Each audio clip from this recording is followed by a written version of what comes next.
हमें सपोर्ट करने के लिए हमारे चैनल को अभी सब्सक्राइब कर लें और बेल के आइकन पर क्लिक करके हमारी लेटेस्ट वीडियो की नोटिफिकेशन बर वक्त हासिल करें। अबू के लिए दुआ।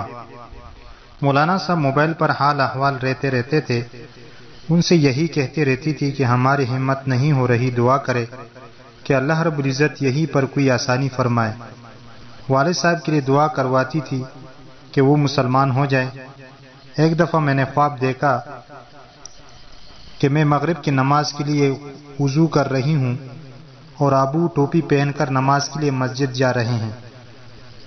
सुभान अल्लाह। अब ये तो अल्लाह को मालूम है कि वो वक़्त कब आएगा। मुझे तो पूरी उम्मीद है कि अबू राह हिदायत पर आ जाएंगे इंशाअल्लाह। शादियों के हंगामे खत्म होते ही इंडिया वाले रिश्ते का सिलसिला चल पड़ा। घर में फिर से काना पूसी होने लगी। अबू का इंतजार होने लगा। अब भाइयों ने अबू पर काफी दबाव डाला कि रिश्ते के लिए हाँ कर दे। आखिरकार अबू ने हथियार डाल दिए। अब फैसला ये होना था कि शादी कहाँ की जाए। इंडिया जाने की तैयारी। अम्मी और भाइयों ने कहा कि हमारी इतनी बदनामी हो चुकी है कि पंचायत में से इस शादी में कोई भी शरीक नहीं होगा, यहाँ तक कि ननियाल वाले भी नहीं आएंगे।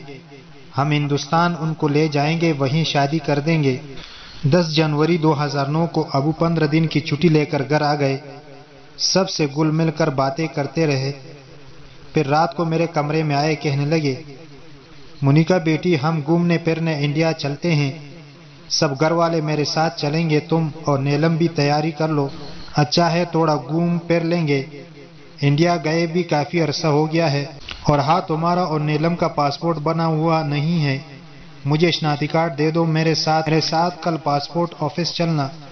तैयार रहना। सुबह 11 बजे। मरियम कोई किताब वगैरह पढ़ रही थी। हड़बड़ा कर उठ कर बैठ गई। मैं भी इस हमले के लिए तैयार न थी, लेकिन मैं संभल गई। बड़े ठहरे हुए पुरसुकून अंदाज में मैंने कहा, अबू वो तो ठीक है, लेकिन शनाख्ती कार्ड तो मेरे पास नहीं है। अबू फौरन चूंकि कहाँ है शनाख्ती कार्ड, किसको दिया है? मैंने कहा, अबू कॉलेज में दाखिले का फॉर्म भरा था तो मिस के दराज में ही रह गया था। रोज सोचती हूँ कि ले आऊं, कल ले आऊंगी, आप फिक्र न करें। वालिद साहब ने कहा, पागल, मुझे डरा ही दिया। कभी शनाख्ती कार्ड भी कहीं छोड़ आते हैं। खैर, कल जरूर ले आना। मैंने कहा, जरूर अबू, आप फिक्र न करें। अबू कमरे से चले गए। सोच के बनोर में अकेला छोड़कर सारी रात रोते हुए गुजरी। कभी मैं मरियम को चुप कराती, कभी वो मुझे अपनी मीठी मीठी बातें करके लबाती। आखिर मौलाना हफीज साहब से राब्ता किया। मौलाना साहब ने कहा, अस्सलाम वालेकुम बहन आयशा, क्या हाल है? मैंने कहा, जी। हिचकियों में आवाज नहीं निकल सकी। मौलाना साहब ने कहा, दिल छोटा न करे, अल्लाह हामी और मददगार है, हौसला रखें। अब जब किनारे पर आ रही हैं तो तूफान से डर रही है, हौसला रखें। मैं आपका भाई हूँ, इंशाअल्लाह अल्लाह मदद करेगा। मैंने कहा, मौलाना भाई, अबू ने ये बात की है, और सारा किस्सा रोते रोते सुनाया। मौलाना साहब ने कहा, राय हक में मैं अपने जान पर खेल कर आपकी हिफाजत करूंगा। आपने आकाए दो जहां पर एतबार तो करके देखो। ठंडक की लहर दिल और दिमाग को तरोताजा कर गई उस आकाए दो जहां के नाम पर। इतवार 11 जनवरी 2009 सुबह इतवार का दिन था, लिहाजा कॉलेज बंद होने का अबू को भी मालूम था, इसलिए कुछ न बोले। हम दोनों बहनों की वो सुबह बहुत देर से हुई। मरे मरे कदमों से रसोई में गए, चाय बनाई। नवाला तो दरकिनार, चाय भी हलक से नहीं उतर रही थी। बड़ी मुश्किल से जहर मार की और बुर्ची खाने से बाहर आ गए। दरो दीवार से वहशत, कुछ न पूछे। हंसू के रुकने का नाम नहीं लेते थे। अबू के और भाइयों के कपड़े धोए, उनके लिए खाना बनाया, फिर उनकी अलमारियां खोली, सब भाइयों के। अबू के कपड़े निकाले, इस्त्री किए, अलग अलग जोड़े बना बना के रखे। यही सोचती कि जब हम घर छोड़कर चले जाएंगे तो अबू और भाई हमें ढूंढने जरूर निकलेंगे, तो क्या बगैर इस्त्री किए कपड़े पहनेंगे? नहीं, इस्त्री करके जाएं ताकि उनको कोई तकलीफ कपड़ों के लिए ना हो। किस्म का दर्द था, जुदाई का दर्द, दर्द मोहब्बत, अबू की शफकत का दर्द। जिंदगी दर्द अजाब बन गई। किसके लिए? वो जो इस दर्द का दरमा है। इलाही तेरे चौकट पे ये जहां छोड़कर आई, घराना छोड़कर आई, सभी नाते तोड़कर आई। और अल्लाह का फरमान है, मेरे नाम की ताजीम करके तो देख, तकरीम के इंतहा न कर दूं तो कहना।